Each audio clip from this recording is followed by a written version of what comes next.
Commits in the door. Always a good place to start talking college football and talking Boomer. We appreciate you all being here. Boomer Sooner, our Wednesday live show talking Oklahoma football right here at the Voice of College Football.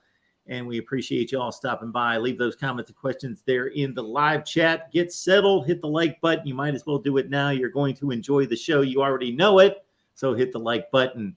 Got Jason Watkins here. College Football Hall of Fame podcast is his platform. Get on over there. College Football Hall of Fame podcast with Jason. Jason, what's going on today? Not too much, Mark. Just, a lot of fun, a lot of stuff going on, obviously, around the whole country. This, I was saying the temperatures are raising all around the country, and so is the recruiting trail. So it's been lots to keep up with. So the guys that we need to keep up with, let's take them one by one here because we've got the linebacker James Nesta, 6'4", 205 out of North Carolina.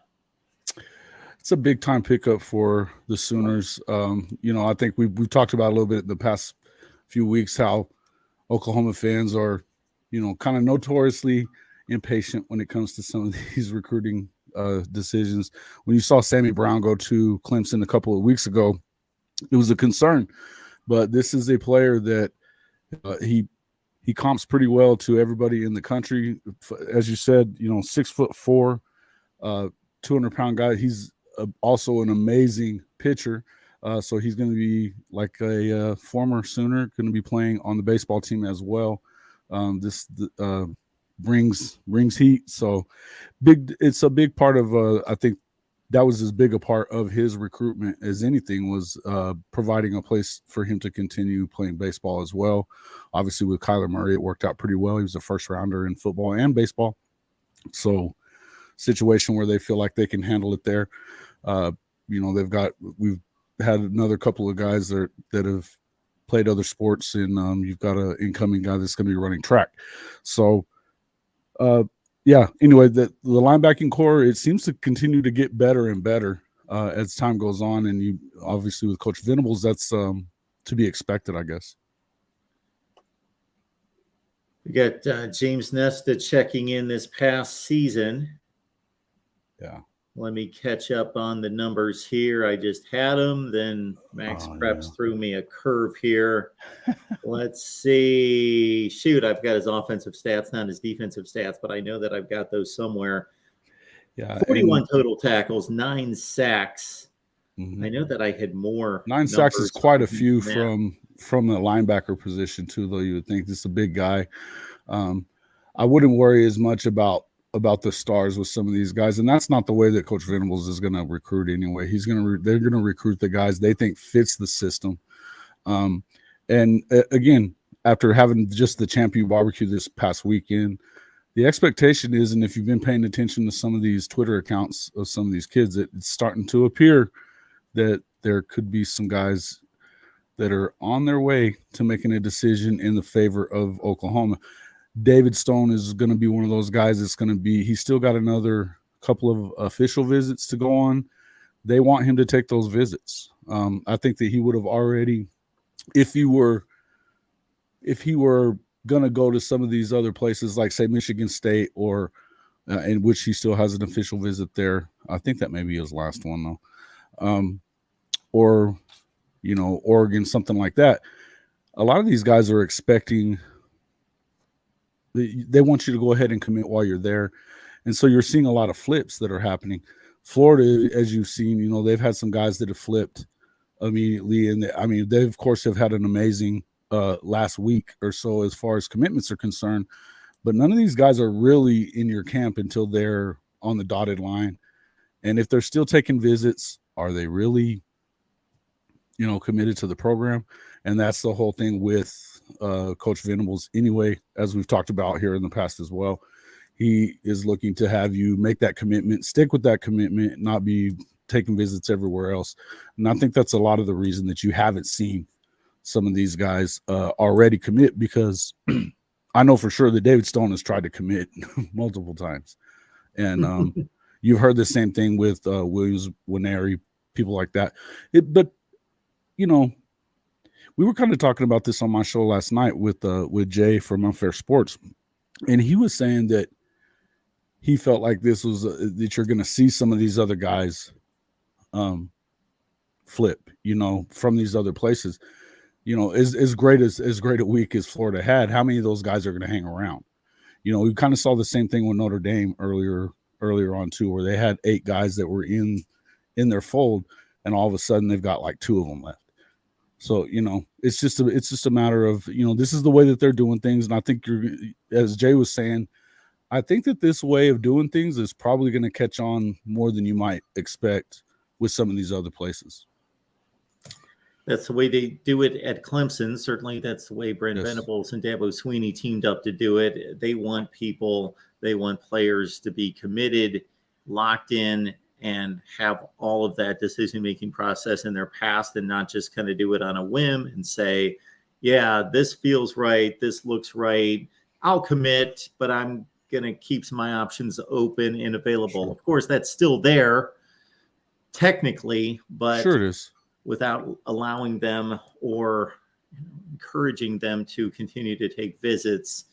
I think it's going to prove out. If anybody's out there keeping track of flips, which I've asked for this statistic in the past, right. I don't know that anybody's out there to the degree of being a nerd to this point to keep track of. I would love to know how many flips there are per program, per level of ranking, and to see if there are certain programs who are more susceptible to flips than others. But I would think going forward, Oklahoma would not be one of those.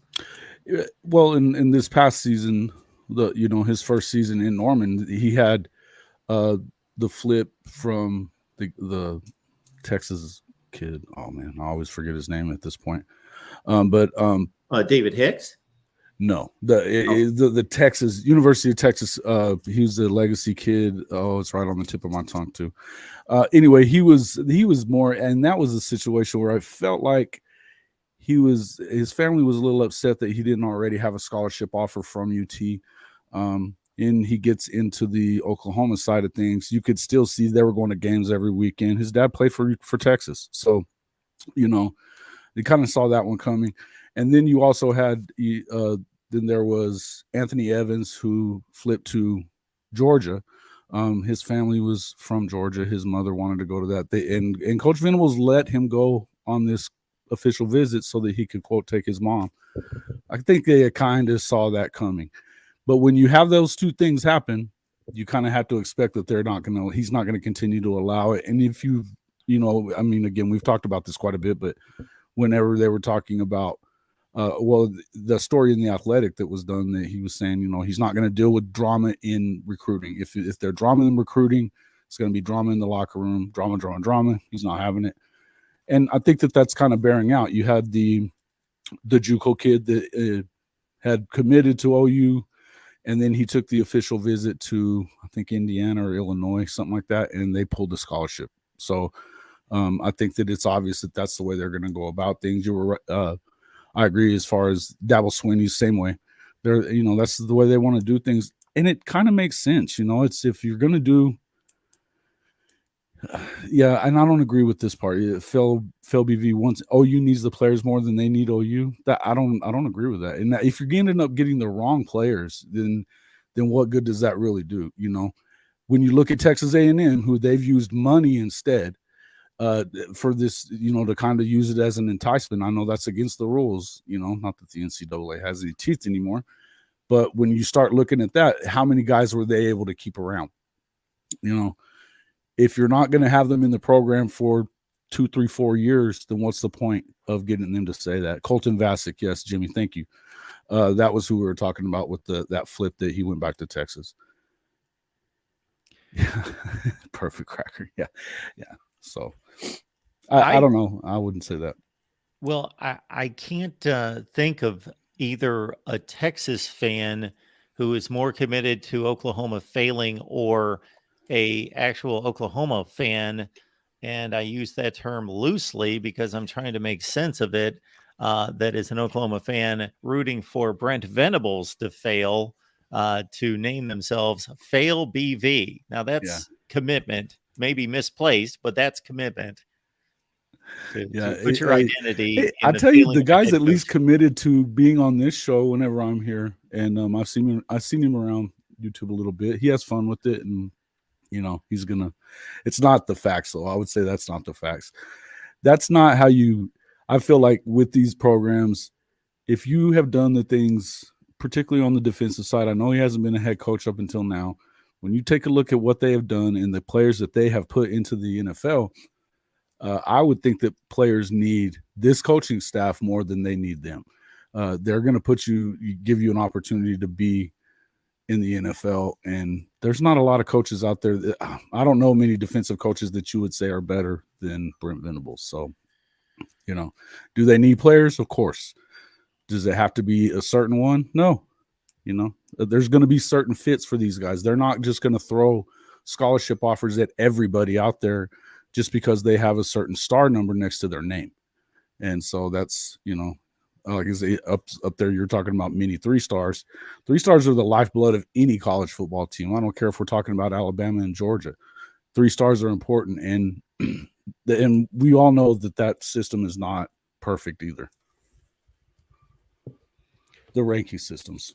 Far from perfect. Yes. Far from it. Yes. I do believe that when you take it as a whole, it's pretty darn accurate, but far from perfect. And we could talk about a lot of guys that came in as 3 stars and left as first rounders. Isaiah Simmons being one of them. Just the one that comes first off the top of your head. We could sit here for the next 3 days and cite 5 stars that are busts and 3 stars that are Hall of Fame caliber players like J.J. Watt. I don't even know if he was a 3-star. I think he was a 2-star. Brian Urlacher had no stars. He had 1 scholarship offer when he came out. So, But as a whole, if you look at the talent rankings, it pretty much coincides with the teams making the playoffs, especially the top 3, especially Alabama, Georgia, Ohio State. Sure. And even Oklahoma. At the point where those 3 schools, Oklahoma and LSU, pretty much, and Clemson, of course, they pretty much comprised through 2019 the playoff almost exclusively. Right. Those entities. At that point, the team total talent rankings, according to 247, were like 1 through 6. Right. Those schools. So I do believe in the rankings overall. Oh no, and I do too. I'm not saying that part of it. To me though, there's a lot of guys that you're gonna, he was a part of that staff that was in that, top tier of guys that they were getting, and a lot of that had to do with some of the guys they were recruiting. But he's, I remember last year when he was talking about that he had challenged his assistants to go out there and find those guys that nobody knew about that were out there because he knew they were out there. And as far as it goes with this, not recruiting another player at your position, no, that's the agreement that they actually make is we're taking this one off of our board for this cycle. Now, as far as for in the position moving forward, that's not the agreement that they make, but they do make that agreement. If he's going to pull, say, linebacker or defensive tackle or whatever it is, let's just say that's what it is. Obviously, they need depth at that position. No defensive tackle is playing 60 snaps. It just doesn't happen. So there's going to be a certain number of them. But when it comes to, they do take that off of their board. So that's why he expects for you to hold up your end of it as well. So when it comes to fairness and stuff like that, that is the fair part. And they're committed to you. He wants you to be committed to them as well.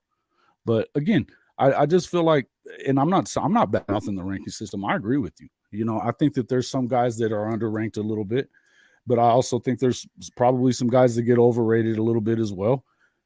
In the end, it's not a perfect science, but there's a lot of guys out there too, And then you get the 3 major ones. You kind of have them. The reason that I like the composite from the 247 is it's taking the rankings that are from the major recruiting services, ESPN, Rivals, On3, and then 247. So 4 of them.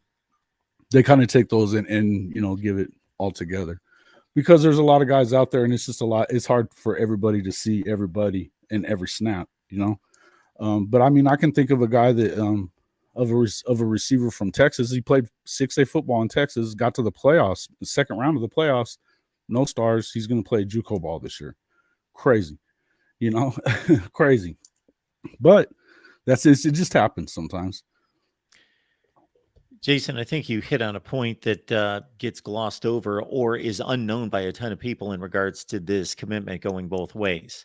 So Yep. this isn't just Brent Venables demanding that you don't go as a commitment here at Oklahoma, go anywhere else, take other visits, that you are firmly entrenched here, but he is making that commitment to the student athlete as well, to say, we have your commitment, therefore you have our commitment.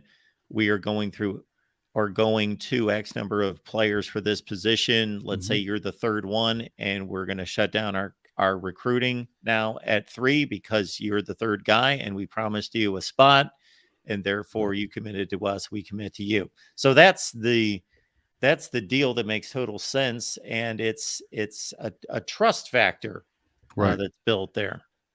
Yeah, and that's exactly. I think a trust factor is a perfect way to put that. If you're going to trust the guy to get out there on the field and make the plays for you, you have to be able to trust him at his word, to not get in trouble, not to do the things. And again, yeah, this is all goes back to that relationship recruiting. You know, this is that instead of recruiting based on NIL or whatever, that's yeah. And I mean, when they end up at number 4, and that's a perfect argument right there. They had the number 4 class overall in the country, and it was the most balanced class you've probably seen in the history of the program. Certainly since since Coach Stoops left. 6 guys in the top 100. 4 of those guys were defensive players. In the past, if the best ranking they'd ever had been 4 as well, it was when they had 2 5-star receivers come in plus Spencer Rattler. So, yeah, I mean, that's all well and good, but that was off of 3 5-star guys. And then you had you just haven't seen them recruit as well on defense. And that's where Oklahoma needs it the most. They're still going to go out there and put up big numbers offensively. Jeff Levy's proven that he can do that. And they're continuing to pick up big guys on that end of it too. But I would just say that, it's again, you don't necessarily have to love it. And I know there are some fans out there that don't, as far as the entire, we make a commitment to you, you make a commitment to us. And I think it's just because they are used to seeing some early commits or whatever to the program. The main guys that they're after are on the defensive line, and none of those guys, almost none of them, are committed to any school. So until those guys get ready to make that commitment, that's when you would probably want to worry. I'm still of the opinion that they're going to get 3 of them. I think that it's going to be David Stone, Williams Winery, and it's looking like possibly, I've been hearing in the last few days, that Nigel Smith is pretty close as well. Before we get to the next commitment that came in, so Fail BV, I'm curious about this comment too. I'm interested in this comment. So again, my way is not the highway. It is not the only way. It's just one perspective. So there's no right or wrong here. But I'm thinking that if you're a fan of a particular team, and let's say the previous coach leaves, as was the case here, you're in a hiring process. And of course, I'm sure you had your short list, Jason, of, man, I would like him, then not, if not him, number 3, so forth. So all the fans, and they should have their short list of who they would love to see be the coach of their team. If that doesn't work out and they go another direction and hire someone, and let's say you're not happy with that hire, I still think that once the name signed on the dotted line, the news conference has been presented, and he is the head coach, then you wipe all that away and say, okay, give me what you got. You got a clean slate. Go for it, and I'll evaluate you from here. Yeah. And I might be right that you shouldn't have been the head coach, but I hope I'm wrong, and I'm going to pull for you all the way and support you all the way until I see otherwise. Again, Fel BV, I'm pretty sure he's a Texas fan. Just got to say it. Yeah, but, I'm not sure that he hopes he's wrong. And that's why I led with the comment that I did when I first yeah. addressed it. I said, this, You know, this looks like a veiled Texas. In the end, and I think you're right, Mark. I had BV was definitely in the list. I was kind of hoping for Dan Lanning. You know, that was where I was hoping for. Just because of the fact that he had been on Saban's staff, then on Kirby's staff, and he was a hot name out there defensively as well. Venables was right up there as well. Yeah, whatever. I mean, in the end, Lanning would have been the guy that I would have went with. Now, in view of the fact of what I saw with Venables and knowing his relationship with the program, you know, he had been in the program himself, last national championship that they had, multiple times playing for it. You know, again, he was definitely right up there on my list as well. I was definitely not unhappy with that choice, and I've been less unhappy with it since then. Did I like the 6 and 7? No, of course, and nobody did. Again, I think that you kind of have to put that into perspective, though, as well. You had 5 losses by 3 points or by 7 or less, 4 of them by 3 points. I mean, it very easily could have turned into 8, 9, 10 wins if just a little thing goes, you know, one way or the other. The main thing being that they were number 124 in total defense out of 131 FBS teams. You got to hope that they're going to be a bit better than that. You've seen their work in the transfer portal. You've seen they had a number 4 overall recruiting class. It has to get better, right? I mean, I don't see how it could not get better when you have good quarterback coming back. Offensively, their backfield in the running back position is as deep as anywhere in the country. And you can see that that's continuing to be where they want to try to build depth everywhere, particularly along that defensive line, in the backfield, the offensive line as well. I think that their main thing, and we've talked about this some, receiver-wise, they're a little thin as far as guys that we know that they're that guy. But they have a lot of guys that are unproven, and talent-wise, you kind of expect that some of that's got to just kind of show through. But it's not that we think it's a bad position. We just think that it's an unproven position. So, again, I don't see how it could get worse than what it was a year ago, and that was still just 6 and 7. You know, it very easily could have been 8 or 9 wins, I think. Yeah, one of the worst defense in all the countries. Yeah, and it should upset you. But you got to remember that 13 guys off of that depth chart, Okie trades, were gone. 13 guys off of that defensive depth chart from the year that Lincoln, his last season there, were no longer with the team. The difference in the defense that Brent Venables runs and the defense that was run by the Lincoln Riley guys, a lot. And so it's, you know, you have to be very assignment. You have to make sure that you stick with your assignment. Sometimes that didn't happen last season. You would see times that they were better than other times, but it has to get better in order to, no. You didn't have a good depth chart. Show me that. You're going to have to show me that, Okie, because that's not the case. All right. There is a lot of folks out there that are going to sit there and give you that narrative. That's that Colin Cowherd, Oklahoma was great. That was an 11-2 team that got left behind there. No, they took the guys that he didn't take with them. There was a lot of guys that left either to the draft or in the portal somewhere. There were not that many kids. Yeah.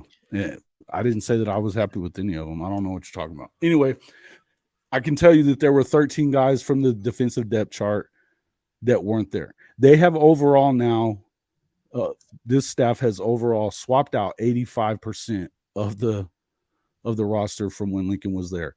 Whether they left on their own or they pushed them out the door, 85% of those guys are gone. There's not that many of them left. And most of them were gone. The defensive guys, there wasn't that many of them left to begin with last season. But if you look at who the Riley regime recruited defensively, let's see, B. Stutzman is left, Billy Bowman, probably, well, Woody's there, Woody Washington, and then would be there's another linebacker, I think, or two. But again, there's not a ton of those guys left. Yeah, okay. So if they did underachieve big time, and that's fine. Were they his guys though? Were they Brent Venables guys? And that's something you need to think about. You definitely need depth on that, on the defense for sure. And that's what they're doing. That's what they're doing. So I mean, I think that in the end, we could sit here and second guess this stuff all day long. One season isn't really enough time to judge anybody. I would say that a week ago or 2 weeks ago, and you can correct me if I'm wrong on this, Mark, there were a lot of people that wanted to see Billy Napier gone, and he's coached one season.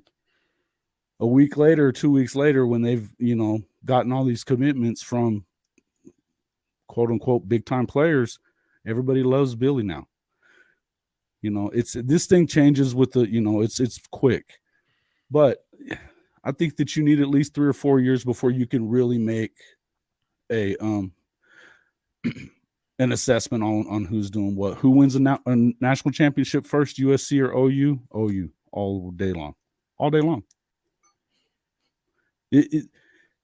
We've seen Lincoln Riley and what he does.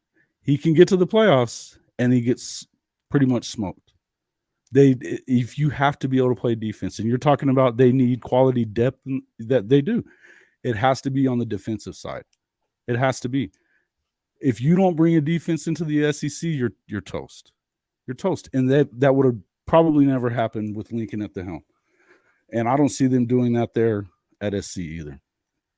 You didn't even have to think about that choice between Riley and Venables. None. And I'm going to tell you, just being open and honest, it's hard to see that whenever you are a fan of that team in particular, and you see the thing the Riley offense does, and you think, man, this is going to happen. But if you start looking at coaches in that Mike Leach tree, and for the record, I am a fan of Mike Leach. I covered him when he was at Texas Tech. I think that he revolutionized offense in a way that few others have, right? Him and the Hal Mumme deal. None of his guys have, as head coaches, won national championships because there was always a glaring deficiency with their teams. Always. They'd have success, but there was always that glaring deficiency on the defensive side of the ball. And until you do that, until you make that a priority, and if you think about Lincoln, for instance, instead of going out and getting a replacement for Alex Grinch or maybe somebody else to help him out, what do? You get Cliff Kingsbury. You just had the Heisman Trophy winner. What the hell do you need Cliff Kingsbury for? It just doesn't make any sense. And I'm not saying anything. I mean, it just seems to me like that's where I would have spent my money. That I would have got some help on the defensive side of the ball, whether it's firing Alex Grinch or not. That's up to you. But I'm just going to tell you, yeah, they're doing pretty good. They've done okay in the portal, but depth-wise, I mean, because of Bear, is he going to play 60 snaps? Because who else do they have on that defensive line? Well, just like you said with the Venables in Oklahoma, it's going to take some time. It is, because you have to get. He did take over a bad football team. Mm-hmm. Yeah, listen, you took over a team, and that's where I say that Colin Cowherd narrative that he took over an 11-2 program, and it gets spread, particularly by folks like this Felby V guy. Well, I'm talking about Riley took over a bad program. He did too. Yeah, but he also replaced it with a 5-star quarterback that ended up winning the Heisman, and some guys that he was able to use the portal in a way that nobody else had until this season. Now that Deion Sanders has used it even more. But aside from that, I mean, Lincoln Riley is the portal king when it comes to the last 4 or 5 years. I mean, even if you look at Baker was the portal guy. You had Kyler was a portal guy. Jalen Hurts, he knows what he's doing when it comes to the portal. Caleb Williams is a portal guy. Of course, he recruited him at Oklahoma. But you start looking at it, he knows exactly what he's doing with it. He gets Jordan Addison last season as well This is the Biletnikoff winner. He's at Pitt, and all of a sudden he's at USC. There had been no talk about him going anywhere. Why would you? And all of a sudden he's at SC.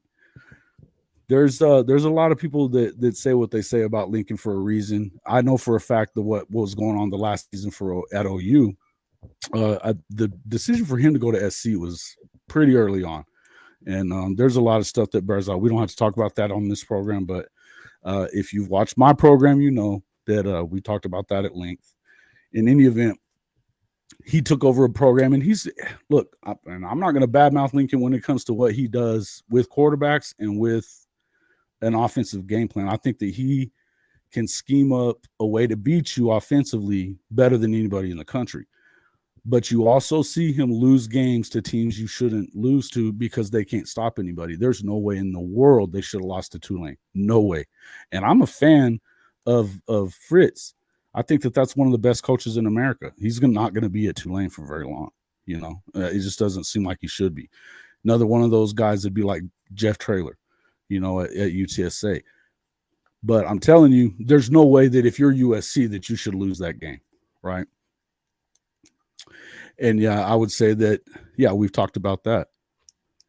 Well, it's funny, Jason, because I hear it from both sides on this Oklahoma USC debate. And I, of course, hear it from 47 different angles when talking about college football. And the USC people tell me that the defense is going to be addressed, that the defense is being addressed. And they did find, as you mentioned, playmakers, really good talents on each level of the defense to fill some gaps this past year. They were still bad on defense, but they improved, and that was a first step because the USC folks will tell me that they're building a defense. They will have a defense. They've had great defenses in the past, of course, pre-Lincoln Riley, Pete Carroll days. Sure. My response to that is that I want to see it. We haven't seen it. Lincoln Riley's been a head coach for 6 seasons. He's never fielded a good defense. Right. And they were blaming that on Mike Stoops, right? They would blame that on little brother Stoops that was a defensive coordinator after Venables left, right? So and then he got his own guy, and it continued to not get better, right? He's retained a defensive coordinator who initially at Oklahoma raised the caliber of the defense, did a nice job at Washington State, but raised the level of the defense initially at Oklahoma, but never got beyond that. Went from 100 to 70, but never got past that. But I think it's a difficult call to make between Oklahoma and USC in terms of who's going to win a national championship first. My lean would be USC because historically, and I'm not one that leans on history because much has changed in college football, but certain things have not changed.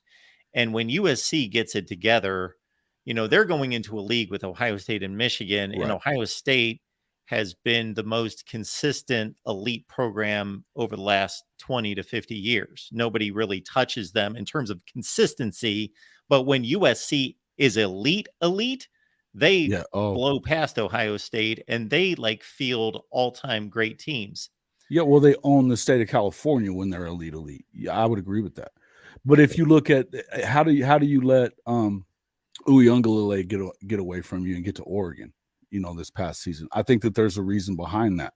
When you start looking, he was one of the top defensive guys in the country. He was in LA, and SC was on the list there, but he ends up going to Oregon.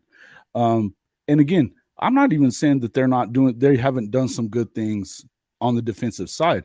Did they have a better defense than OU last season? I was hoping you would pop that up there. They were both awful. I want to say it was by 1 or 2 places, but they were both in that top or that 115 or up place. So, that's a weird flex there, Tim. But USC was 124 in yards per play against. I go to yards per play. I think that's a really good stat to go to. And USC was 124. I'll look up Oklahoma. Oklahoma was probably pretty close to it. So again, I wouldn't say that I would not tell you that either side was good. And what's the point is that Alex Grinch had his hands on both of those defenses. Period. Venables, yeah, it. Here's the one thing I would tell you: it took him a while to get it. It took him year 2 and really year 3 at Clemson before the defense took hold there too. You can go back and look all this up. They weren't great that first year that he was there. They weren't great the first year Oklahoma. He was at Oklahoma with Coach Stoops. They ended up winning the national championship in year 2. Okay. But it's not an easy defense to pick up. The 3-3-5, the adjustments are different. The assignments are completely different. With the speedy that Alex Grinch runs, it's just go to the football. You know, and we saw what that did at Oklahoma. It was about the same as what you saw. Yeah, okay, he won't need it. He will. He won't get 3 years, and you know why? Because he's not going to change much. I think that Lincoln's already. You're one of the first SC fans, Tim, that I've heard or seen not wanting his head right away because of the fact that, I mean, all you have to do is look at. He's got a 5-6 year background as well now. You know, that you can see what he's done. They weren't unhappy to see him leave Ohio State. You know, I think that was one of whenever Lincoln hired him, Ohio State was saying, bye-bye. You know, that's fine. Go ahead. And they've still suffered even since he's been gone. In the end, it takes some time to make that switch on defense. It's a completely different philosophy in the way that they do things. You have to stick to your assignment in this Venables defense. And a lot of times these guys would go back to some of the stuff that they had learned before, which is completely understandable. The guys that are still in the system that were there before will tell you even that this is a better defense than what they were playing before. Danny Stutzman, who was the leading tackler last year, you know, Jaron Kanak, that was the other linebacker we were talking about. He's a leftover from that regime. You're going to see some of this stuff. You know, you're going to see some of this stuff. He also has Williams and Nua. He didn't have them at OU. Yeah, well, let's see what he does. I think it's a great debate because I get tossed a lot of debates on shows that are ridiculous. And so I'm like, this isn't even worth talking about. But this is worth talking about. 2 blue bloods with one proven head coach. You would have to admit Lincoln Riley's the proven head coach and Brent Venables is not to this point. And they both, interestingly enough, are changing conferences, which we didn't foresee 2 years ago at this point. Of course, we just thought Oklahoma's a Big 12 team and USC's a Pac-12 team, and that's who they are. And obviously there was no comparison at that point because that was before the coaching changes as well. But here we are less than 2 years later, and the landscape of college football is flipped, and you've got 2 blue bloods. Well, you've got 3 blue bloods, but the 2 that we're talking about playing in the mega conferences and with different head coaches. So, and there's always going to be that comparison for as long as Lincoln Riley's at USC, there's going to be this looking out of their periphery to see what the other one's doing. Oh, no doubt. And I think, hey, man, that's one of the things that's the most fun about all of this, isn't it? Is that this is, I mean, that storyline, no matter what you want to say, is always, always, always going to be out there. I would like to address what they're talking about with the Big Ten. And this is something that I hadn't thought about. And if I don't know how many of you folks know who JJ Kitchen is. He's a Pitt guy. But he's got a channel that we've had him on my show quite a bit lately. And something that he's been talking about is if you talk to some of these Big Ten athletic directors, coaches, stuff like that, their thought pattern is there's a reason why the Big Ten is so run-centric, right? It's because speed doesn't really that speed that you would love to have, it doesn't really equate to the North, you know, and particularly up around the Midwest area where it's cold in the wintertime. A lot of people are thinking that this offense is going to lose a step once it gets there. Now, I think that remains to be seen. I also think they haven't seen anything like what they're about to see with both Phil Longo's offense at Wisconsin and then Lincoln's and even Chip Kelly's once they get there. I feel like that's definitely, they should do pretty well in the Big Ten because the rest of the Big Ten, aside from Ohio State, Michigan, and to some extent Penn State. It's pretty, you know. That being said, Of course, I don't Jason, know. you think the Big 12 is better than the Big 10. I do. I Yeah. think overall I the Big 12 is better than the Big 10. No, No. I don't believe so. Okay. I think it's a At the good top, argument. at the So top, I'm I not- think at so the just to top, be I clear- believe you. So just to be clear, I'm not saying that the Big 10 is miles ahead and it's not a debate. I'm saying it's a good debate, but I believe that the Big 10 is better than the Big Okay. 12. Absolutely. Yeah, I would put. Okay, so who do you think? Where would Illinois fit in the Big 12? Where do you think Illinois would fit? Because this is a team that started off great last year. Didn't they end up winning the first 8 or something like that? Well, not quite to that degree, but yeah, they finished 8-4. Illinois is going to be most likely is going to be a much different team this year than they were last year. I don't know of a team, and I made this statement. It's funny you bring it up because I made this statement on our Big 10 show on Monday night. I believe that Illinois lost more talent than any school in the country compared to how much talent they have. So maybe Georgia lost more talent, but compared Coming to how into much this talent season, they to the have, 24 season, you're saying? yeah, for the 23 season, they lost a first round cornerback. yeah. They lost a second round safety. They lost one of the top 3 rushers in college football. I could Right. go on. They lost a lot of productivity. So I don't know how good Illinois is going to be, but how good were they last year? Yeah. Well, they took Michigan down to the final play on the road. They were good enough to do that. They lost on the last play of the game, basically to Mississippi State in a bowl game. They probably would have had the same record in the Big 12 as they did in the Big 10. I Okay. believe. Okay. I don't think they would have gone into the Big 12 and cleaned house by any stretch. No, they Right. weren't dynamic enough on offense to do that. And they also lost. They were the best team in the Big 10 West last year, even though they did not win the division. Yeah, and I don't. I was just saying. That's where I feel like after the big drop off was from Penn State down. Because if you look at what Yes. I mean, after Penn State, it's what's left. When you look at the Big 12, you could go. I mean, all 9 of those teams from last season were. I mean, they beat up on each other towards the end, right? Even with, I think West Virginia wasn't as good. I would say that one. But when you look at Kansas going from 2 wins to 6 wins, 7 wins, that was big there. Oklahoma beats them. They lose to Kansas State. Texas beats up on Kansas State and pretty handily. But then they don't make it to, they don't make it into the Big 12 championship game. But that's Texas. That's just kind of what they do, right? Okay. Some short-sighted people in the chat are going to note one game. And absolutely, they're going to bring it to the table, and I would bring it to the table too. TCU beat Michigan. But that's then one what football happened in game, the championship game? Yikes! That's You got to one- be careful that's- going on one game. Yeah, Yeah, it's part of the argument. Absolutely, bring it to the table. Of course, it was an extremely important game, but you're being very short-sighted, and you're obviously a Big 12 fan, and I get it. Please right. call me on any call-in show, and we can debate. And we will take a deep dive, folks. If you want to call the call-in show, we've got one tonight at 8:00 Eastern. So call me up, and I would love to make that. I might end up on that show with you. I'm going to call in.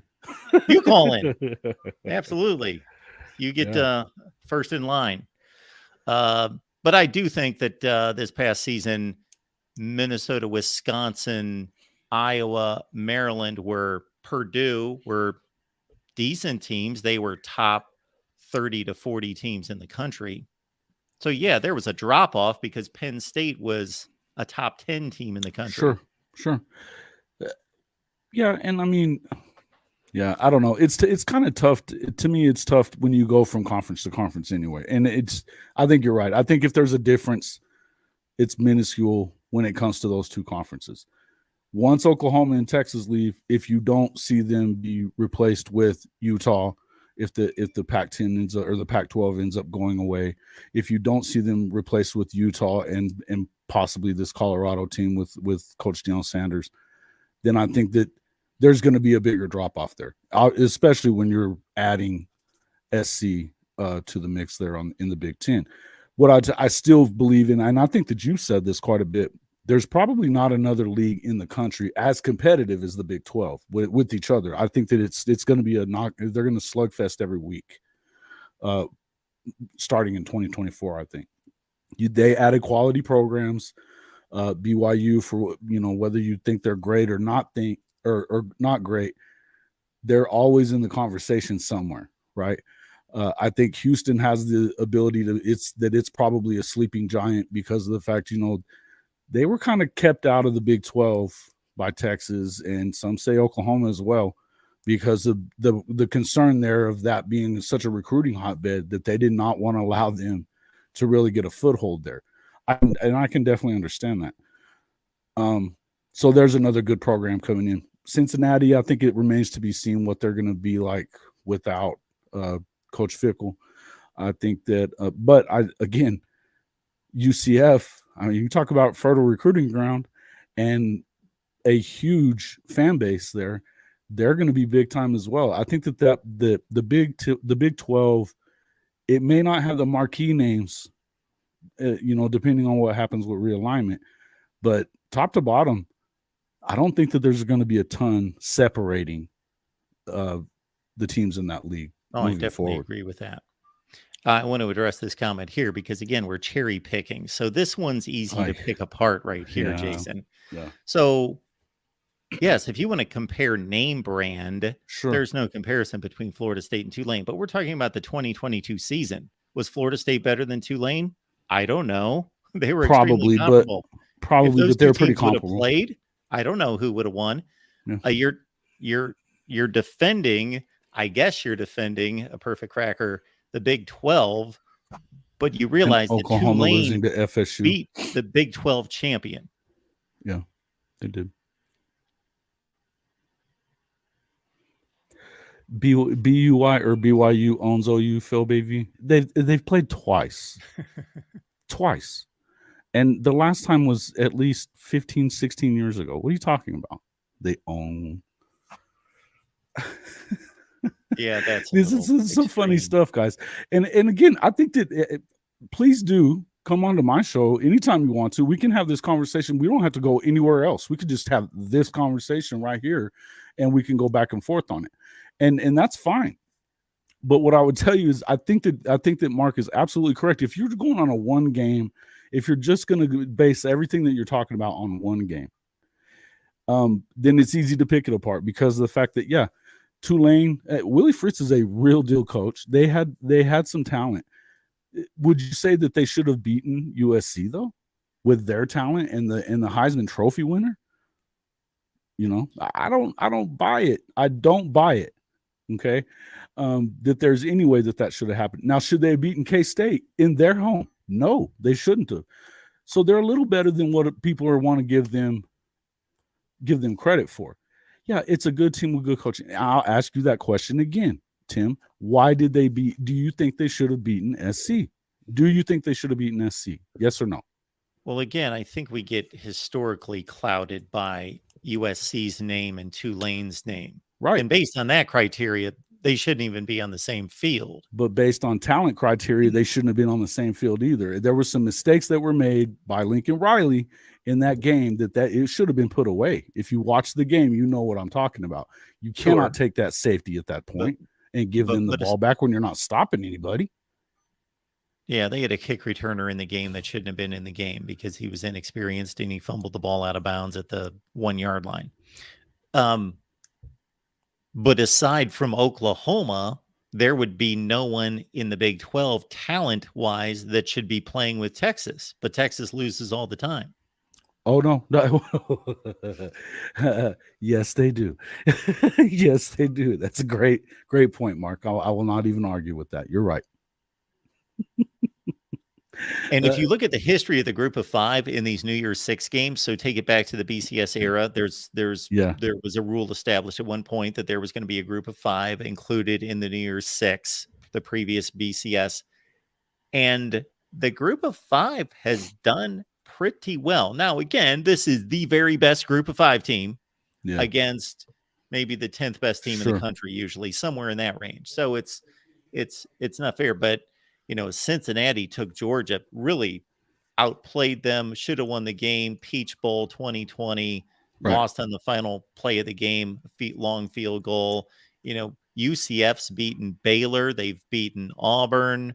Houston's beaten Florida State. Boise State's beaten Utah Arizona. always, Utah beating Alabama.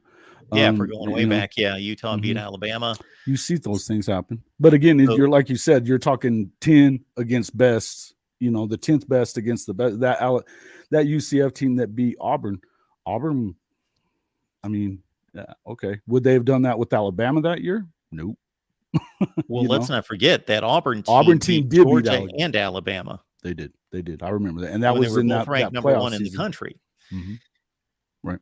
My point being that the group of five, and this would be a similar scenario in which Tulane proved to be the best group of five. They wiped out UCF, Cincinnati. They played in the best conference. They beat Kansas State. And then they're playing the 10th to 15th best team in the country? Sure. USC? Sure. Yeah, maybe. Yeah. I mean, but they were okay. Let me address it. You guys don't really want to compare what Riley did last year compared to what Venables did. You can make that comparison if you want to, Tim, and I'll tell you why. Because I don't know if you were here earlier when we were talking about this. Is the difference is that was Riley had the better part of, he took the Heisman Trophy winner with him. We're not comparing apples to apples when you start making that comparison there. They had lost over 45% of that team was lost to the portal or to graduation or to the NFL draft or whatever. That wasn't the same team, that 11-2 team, like you hear from Colin Cowherd. It wasn't. Okay. 2 5-star quarterbacks gone. They replaced them with a decent quarterback, but I don't think that anybody here would say that with unequivocally that Dylan Gabriel is better than even Spencer Rattler, and certainly not better than Caleb Williams. So Jason, what is your projection if Caleb Williams would have stayed at Oklahoma and Dylan Gabriel went to USC? Okay. What would be your guess on their records last year? Because Caleb Williams, obviously, I don't want to say, I never want to say in a team-oriented game that somebody carried a football team, because football is not basketball. You need a lot of guys. But Caleb Williams quarterback's was a different thing of a one-man college, team as anybody. I think that quarterback in college football is the most important position, period. You can do a lot of things with a Caleb Williams that you can't do with anybody else because of the fact that he can beat you with his legs, he can beat you with his arm. I think that he's generational talent-wise. He may be the first guy since Archie Griffin back in the day, in the 70s, to win it twice in a row, to win the Heisman. And I felt like his freshman season at Oklahoma, had they have played him earlier in the season, he wins the Heisman then. Yeah, OU was 6-7, Tim. You're right, they were with a depleted roster, and they lost 5 of those 7 games by 7 or less, 4 of them by 3 points, with a depleted roster and a garbage defense that was largely due to, the way things had been in the prior regime. You want to give everything to Brent Venables, nothing to Lincoln Riley and his regime when it comes to Oklahoma, but you don't want to give any of it to Lincoln Riley of what was wrong. You have to give some of it. If you're saying that they were terrible, how are you going to say that if that's all on Venables? How? Whenever what are we arguing at this point, are we arguing who's the better coach? I think that's obviously where they're at. Okay. I think that's obviously what the argument is. And again, I don't think that you can really make that. Yeah, they were. I don't think that you can make that argument yet. I think it's time. It's going to take some time to see who's the better head coach. Okay. If you wanted to go by position wise, like say Lincoln as an offensive coordinator versus Venables as a defensive coordinator, now you can have an argument, because if you go season to season with those guys and talk about the things they've done and the teams that they have produced and the players that they've produced, it's pretty similar. Defensive players from Brent Venables' defenses just in the last 3 or 4 years, that he's got 4 or 5, 6 guys in the first round. Lincoln Riley has 3 number 1 picks coming up after this season. You know, you're going to have a third number 1 pick more than likely. So that's where it's comparable. But one season, and he's taking over what's going on there. Tim, you can't give part of it to Lincoln and part of it to Venables on last season. You have to break it down correctly if you're going to make that argument. You can't just say they went 6-7, one went 11-1 in the regular season, and then lost 2, but they lost twice to Utah. You know, you can't do that because two different teams, 2 different conferences, and Lincoln he got the benefit of having the Heisman Trophy winner go with him. And that's what I was saying to you, Mark, is that in college football, that's the one position that can make a huge difference like that. You look at UW, they were pretty good. When they got Michael Penix, they were a lot better, right? Absolutely. If I could just cut in here. Yes. If we're going to rank coaches based on one season, then we're going to be yanking them up and down like a yo-yo. Sure. I rank the coaches every off season. And obviously what just happened the previous season weighs heavily into my rankings. Of course, that's what it's all about. What are the wins and losses? However, Pat Fitzgerald, if you understand the challenges at Northwestern, right, was hailed as a top 10 coach in college football by many, including myself, fringe top 10 a couple of years ago. Well, he has fielded 2 of the worst teams in the country the last 2 years. They have been like FCS awful. Well, what do you rank him now? And we could go through all sorts. Mel Tucker comes into Michigan State, goes 11-2, wins a Peach Bowl, finishes in the top 10 in the country. People are patting Mel Tucker on the back. Everybody's going gets crazy $100 about million. Mel Tucker. Michigan State gives him like $95 million the next year. He goes 5-7, and they were even worse than that. Like, if we're just going to go one season, like these guys are going to be riding roller coasters. So I believe that they're both extremely good football coaches. Brent Venables is arguably the best defensive mind in the country. A program like Oklahoma would not entrust him with the keys to one of the blue bloods, one of the very top programs in the country, if they didn't believe that he was going to pull through and compete, for championships. Lincoln Riley, over 6 years, has been a top 5 to 10 coach in college football, but he's never addressed defensive issues, and he's lost big games in the postseason. He's won big games in the regular season to win Big 12 championships. And that, I think, is a pretty fair assessment. No. Listen, and I'm not, again, I'm not going to sit here and tell you that I don't think that Lincoln is the best offensive mind in the country. I do think that. I do. I think that it's been proven over time, though, and I think that it's something that you're probably going to get, and this is just me on this, so you can feel how you feel about it. When he puts a defense on the field, it'll be the first time, you know. And whether or not Bear and Uiagalelei, that was not a good comparison for you to make there, Tim, because they don't play the same position. What I would tell you is that Bear isn't going to play the number of snaps that Uiagalelei will play. Mateo, he won't. And on top of that, again, we're talking about a freshman versus a true freshman coming in versus a guy that's already played on a national championship program at a different position. In the end, one guy it's the fact that you let that guy get out of LA. You let that guy get out of LA. They've continued to have guys that have slipped by them. Did they get some guys that might be playmakers? Absolutely. But again, I would just go back to looking at it and say, hey, until I see a Lincoln Riley team that puts even a top 50 defense out there on the field, I'm just not going to believe it.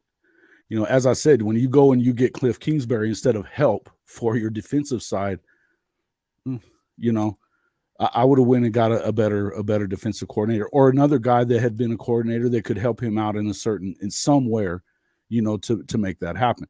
Again, with an offense like he's going to put out there and the Heisman Trophy winner, your defense doesn't have to be great. It has to be top 50. Now you have a real opportunity to win the whole thing. He's yet to do that. And he seemed to have no inkling whatsoever of getting rid of Alex Grinch. He certainly didn't when he was at Oklahoma either. You continue to think that this is going to be, Tim, Bear Alexander's better than Mateo, is he? Okay, I really hope that I see you in a couple of years, but they're not at the same position. What is the difference? You got to play they're the not same. at the same position, and also we don't know that. We don't know that, and He's I'm 2 telling years you, ahead of him. Right.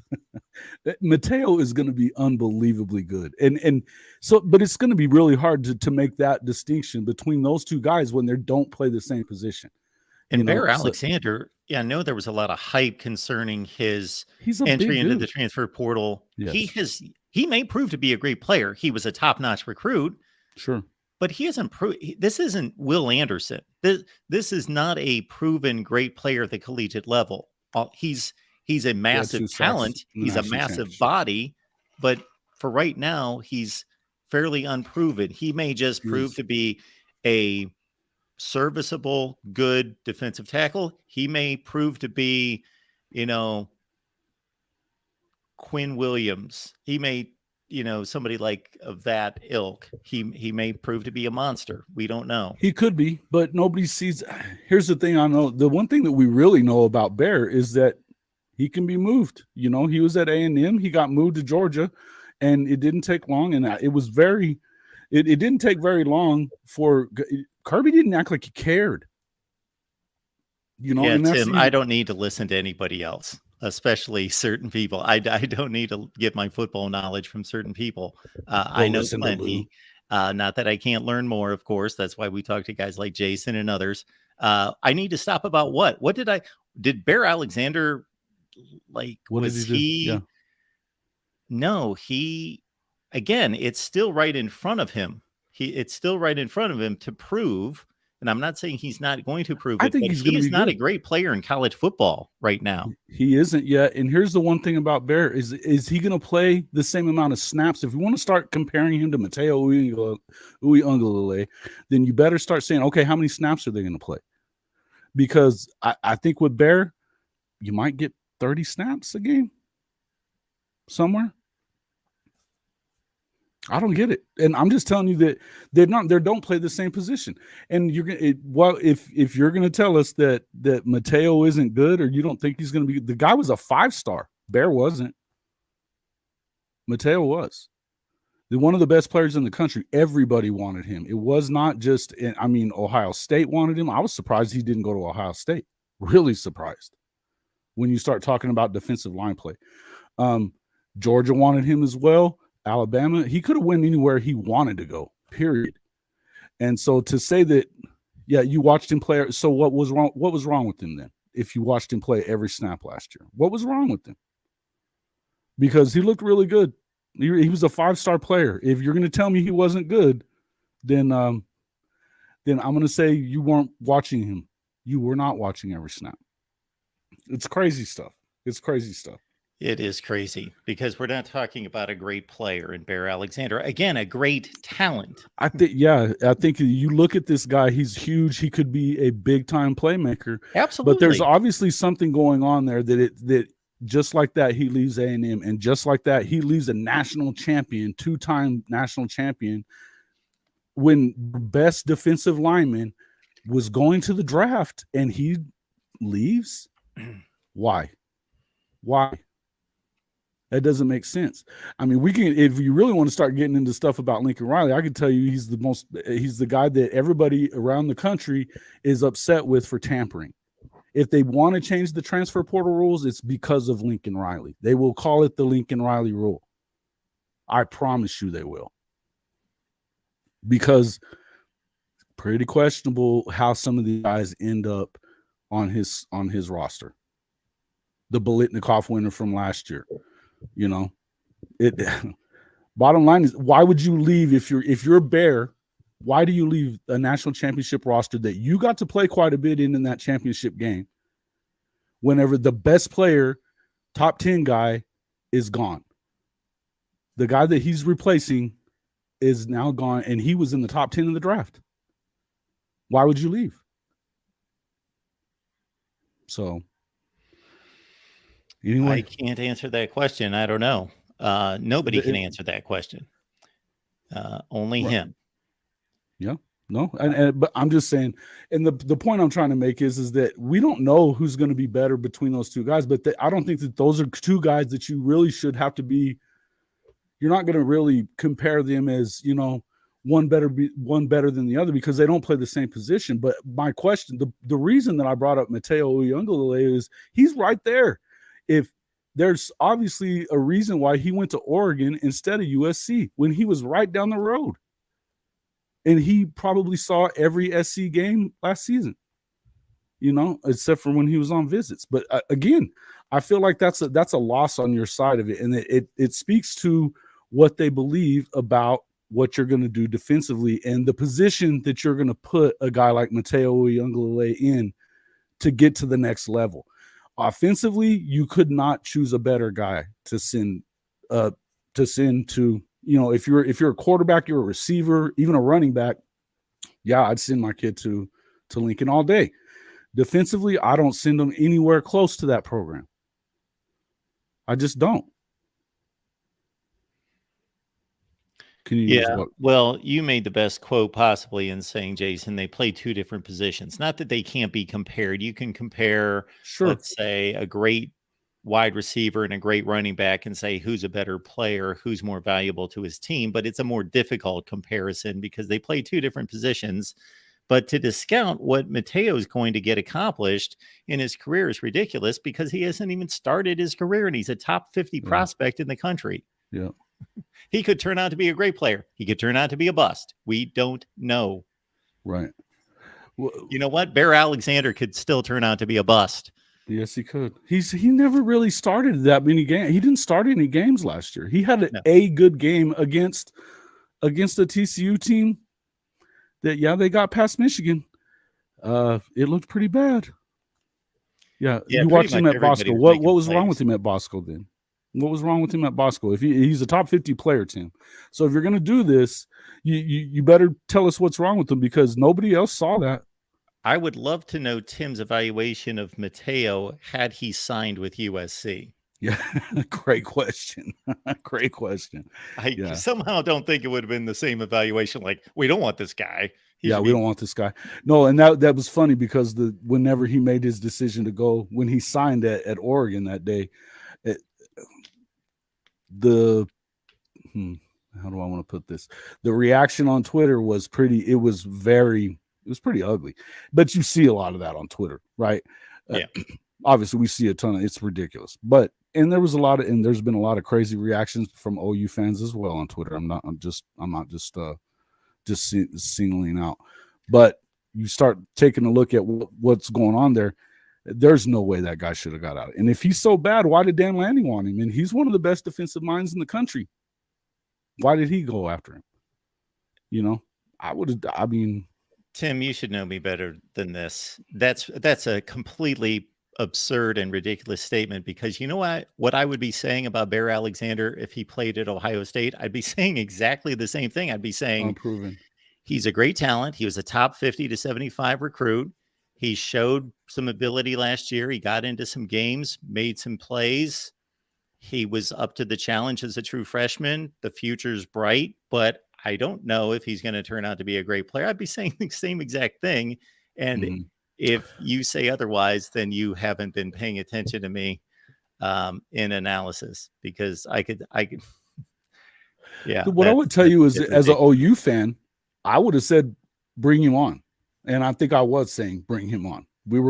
I think OU fans were hoping that Bear ended up in Oklahoma. Why? Yes. Because of the lack of people at that position, which is partly responsible. This conversation is being taken completely out of context. Would I want him at Ohio State as an Ohio State? Sure. Absolutely. Sign him up today. We want him. Because they're lacking defensive tackle talent at the moment, right this second, right? Same with Oklahoma. But you're not going to sit there and say that he's the best thing since sliced bread. Because he hasn't proven that. He's just a monster. He's a big guy. If you look at him, the potential is there. But you have to wait and see what it does. but I do feel like, yeah, listen, I feel like he's going to be good.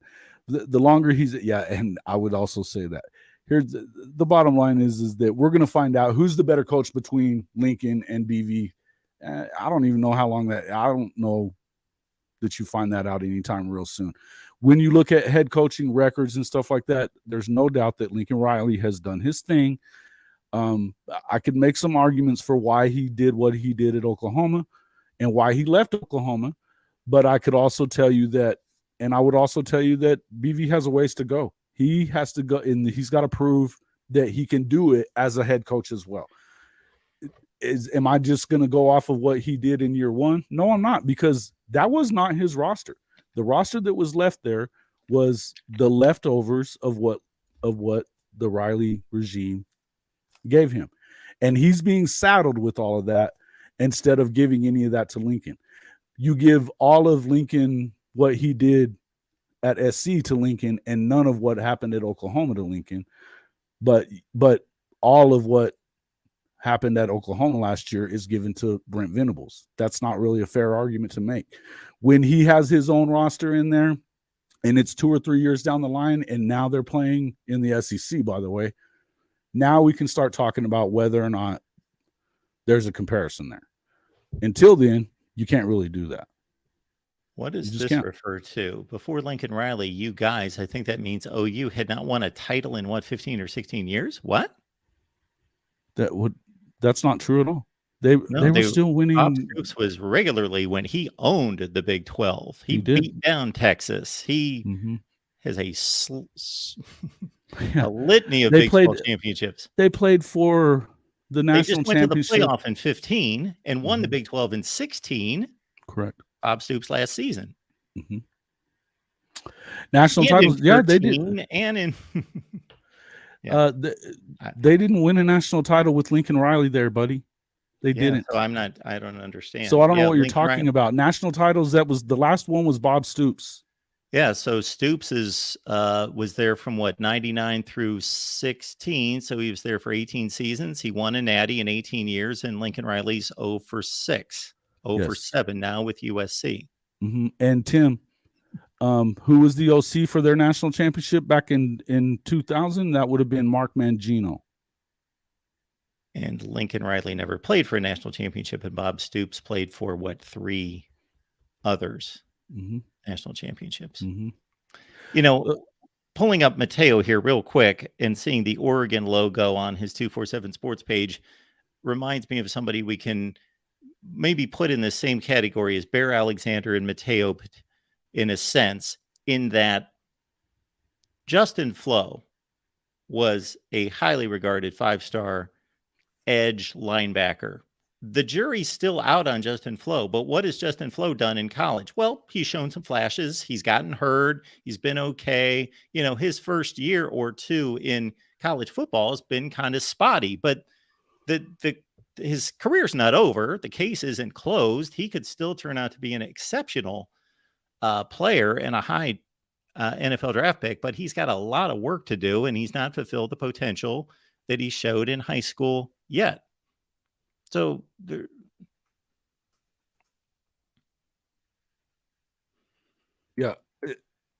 totally in agreement. And you're talking about in 2015, the OC there. He was the OC at Oklahoma. They went to the playoff. His offense got taken apart by Brent Venables' defense. Taken apart. This is not an argument you want to have there, Timmy. This is not an argument you want to have. There you go. Big 12 championships. Yeah, listen, he won 5 of them. He did. They were winning them before he got there. They were winning them before he got there. And they're going to win them. They should win them. No, because they're going to the SEC. In the end, they could win it this last season. We're going to have to find out. But yeah, man, we're going to find out. But again, I would just tell you that there's a lot that has to happen before you're going to really be able to make this. I know that you as a SC fan, I'm 0-1 in what?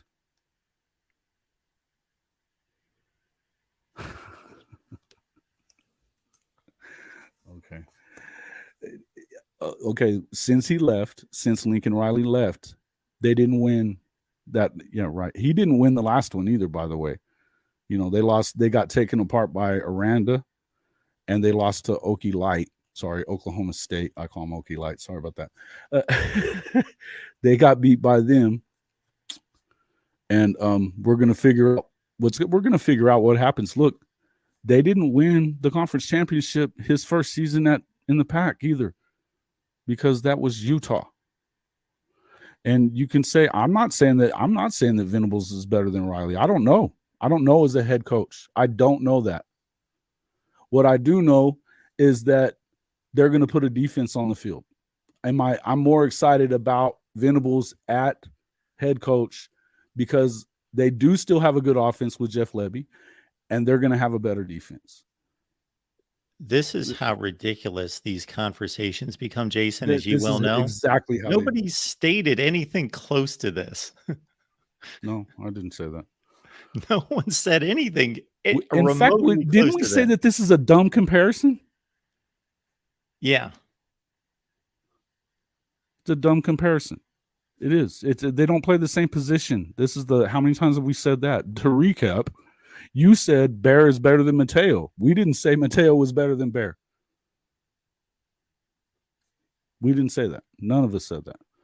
We said that, why didn't you get Mateo if you're building and they're flocking, as you said in the comments a few minutes ago, that these guys are flocking to USC to play defense.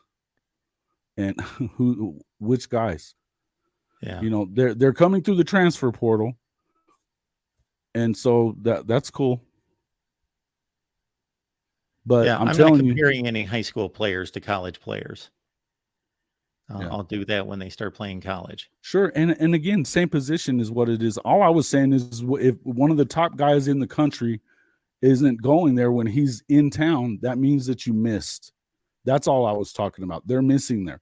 And there's a reason why, when Lincoln left OU, one of his excuses for leaving was that you can't get premier defensive players to go to Norman. I think that that's already been disproven, because they did. They had PJ Adebawari, who is a top 10 player in the country in the recruiting class this past season. They had 4 top 100 defensive players come to Oklahoma this past recruiting cycle. 4. Not to mention the Elite 11 quarterback. So they're not losing everything there, right? As far as what Lincoln's doing, what they're doing is adding defense. And that's what you hope for as an Oklahoma fan. The only thing that you can hope for, because they've been to playoffs and not done well there. As I said, that 2015 season that you're talking about, they went up against the Clemson buzzsaw and got smoked. And they had Baker Mayfield playing quarterback. The same guy that 2 years later wins the Heisman, goes number 1 in the draft. They got smoked, and Lincoln's offense got taken apart by that Brent Venables defense. The next time they got there, that's the game they probably should have won in the playoffs, because they did have some size on the defensive side of the ball. It was another one of that game reminds me so much of Tulane and SC last year, where you just kind of let them stay in the game too long, and it ends up biting you, right? And Georgia, that wasn't the same Georgia that we're seeing right now. The year after that, with Kyler Murray, they got trashed by Alabama with the Heisman winner. The year after that, you had Jalen Hurts. They got smoked by LSU. In the end, it's great to win conference titles. There's more to it than that. And the one thing that you can always look at is that none of those teams were great defensively. The best defensive teams they had were the year that they got crushed by Clemson. But you got to look at what Clemson was. I mean, they were unreal. That was that Deshaun Watson season. They won the national championship there too. So, I mean, you got to look at those teams for what they were. But Lincoln still has a lot to prove too. You know, you can put up points, but as I said, the air raid, as a overall, those air raid head coaches have not won a national championship. They haven't done it. Mike Leach and his followers, they haven't done it. They put up a lot of points, and it looks real good on paper. But when you get up against some team that is built like an SEC on the defensive side, particularly in the trenches, they struggle. They struggle. And you never saw Mike Leach really put an elite defense together anywhere he was, right? And I tell you from covering him when he was at Tech, it really wasn't a thought pattern of his. And it's kind of similar, and Lincoln was there at that time. It's kind of similar to the way Lincoln is. He's not going to concern himself with that. Do you ever wonder why Lincoln Riley doesn't have a special teams coordinator? That's a question that you would have if you're an OU fan. He didn't want to hear about it. That's a Leach trait as well. This is something that these guys come up with, and I'm not even bad mouthing them because I think Josh Heupel's a great coach. There's a question out there about Josh too. What they did this last season was great. I mean, you turned an offense that was kind of okay into a juggernaut, but you still lost 2 games. One of them being to Georgia, the other one being to South Carolina, and you got smoked because you don't have a defense. So until he puts a defense out there, do you expect Josh Heupel to win anything? Because I don't. And so now we're talking about the entirety of the whole thing. It takes more than just good offense and Heisman trophies. It does. None of those Heisman winners won national championships. The last guy that did it, that was what it would have been, the Alabama receiver, right? Yeah, Devontae Smith. Yeah. You know, they play defense there. Will Anderson, guys like that. So, again, there's a way that this goes. And I mean, if we're going to have this argument, when we can do this all day, you just hope that Riley doesn't embarrass USC like he did at OU. What are you talking about? I didn't say it was embarrassment. I said it's embarrassing. It's embarrassing to go to get beat up like that in the playoff. But I'm going to tell you that I just was saying earlier that as a fan of it, it's hard to look at it openly and say, yeah, we're having a hard time. And I don't care what any OU fan tells you. Most of us were very happy with Lincoln Riley until you go back and look at the things that there were some glaring deficiencies, like I've just pointed out to you. And they will continue to be there. And they're there now. There's a strength and conditioning deficiency that you're going to see that should never happen at USC or Oklahoma. There is. And this problem with getting defensive players to go there without just forking over cash. Yeah. Big 12 titles and Heisman's. Yeah. That's fine. Yeah, we did. We did enjoy it, but you would have enjoyed a national championship more. And that's what we're talking about at this point, right? That is what we're talking about, is national championships. You know? Yeah. And I've noticed in this conversation and others, depending on where the conversation goes, big wins and conference championships and those things hold a lot of weight until the conversation goes to a certain place. And then they just want to hold natties as the standard, and it kind of fluctuates back and forth depending on who's arguing what.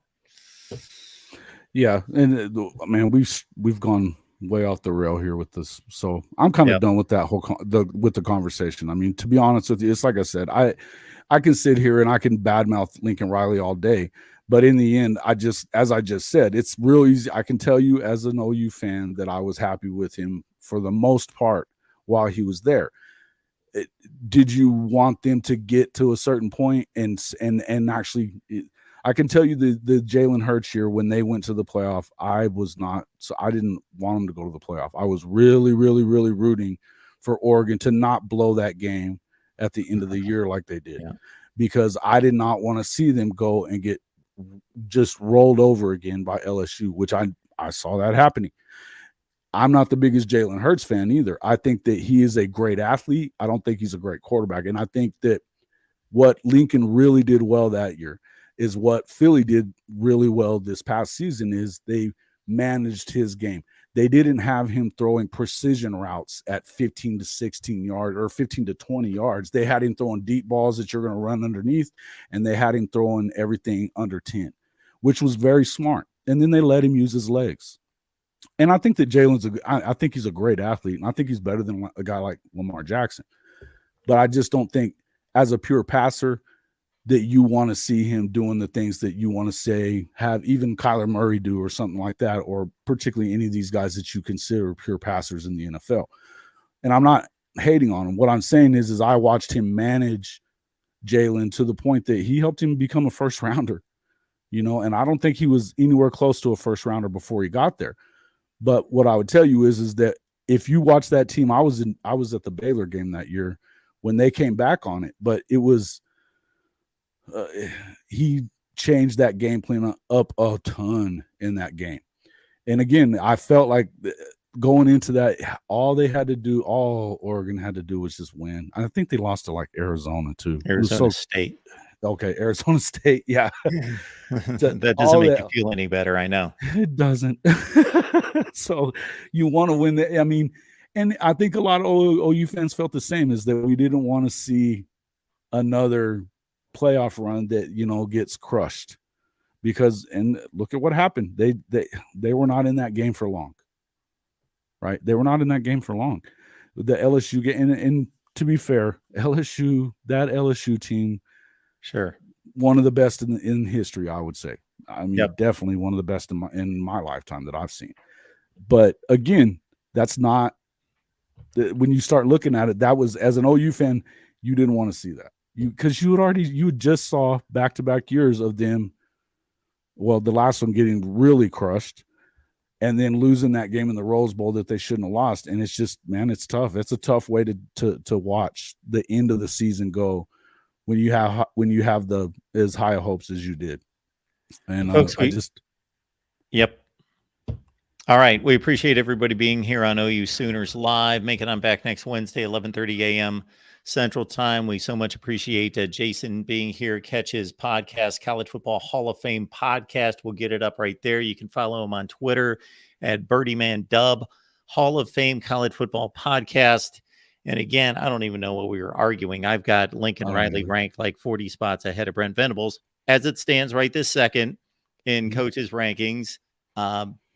And Brent Venables obviously has a lot on the table to prove. Lincoln Riley has a track record. Brent Venables doesn't at this point. And then we were arguing a high school player against a college player that played two different positions. So I have no idea why we wasted a half hour. Yeah. I don't know what just happened either.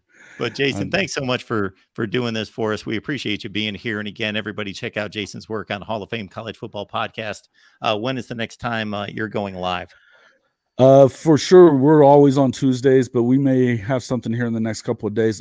Always check us out there at on Twitter. I'm there, and we talk about things throughout the day there as well. We're about to start going live 5 days a week though soon. We're finishing up the studio build here, and after that we'll be going 5 days a week, so you can catch us all the time. But yeah, hit us up on Twitter. We can continue this conversation if you'd like to, Tim. But I don't know, man. But yeah, I had a great time. I appreciate you having me on there, Mark, and as always, and we'll see you guys on the next one. Tim, by the way, you are not keeping track of my rankings. Number 8 for one Lincoln Riley. Anyway, we will see y'all next time.